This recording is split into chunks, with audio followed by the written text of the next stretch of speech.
everybody, in this video I'm going to show you how to install your C-Tug cart onto your kayak while the kayak is still in the water. So I've just finished a day of fishing, and here we are, we're in the shallow water. This actually works with any kayak that you have a C-Tug for. So I have pulled out my drive and my rudder is up.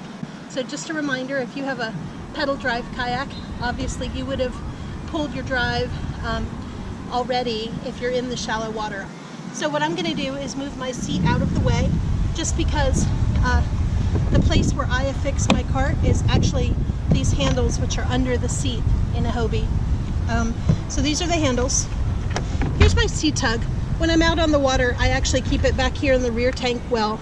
And so what I'm going to do is, I've got the kickstand down, and the kickstand is facing away from the direction that I'm going to pull the kayak.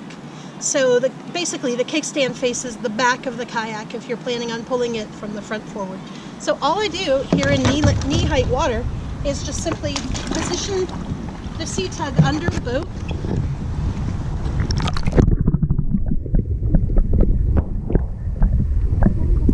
I'm going to strap it. I thread that one through, and then I'm going to come around to the other side of the boat, thread the other handle, adjust, and then tighten. Now I'm on the other side of the boat. I have the other strap. I thread it under my handle. And at this point you just kind of, jostle it around a little bit to get it basically in position.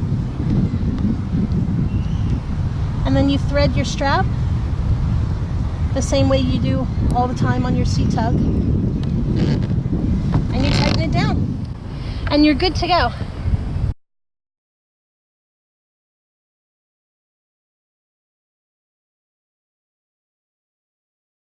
Thanks so much for watching, the fishing family. We'll catch you later.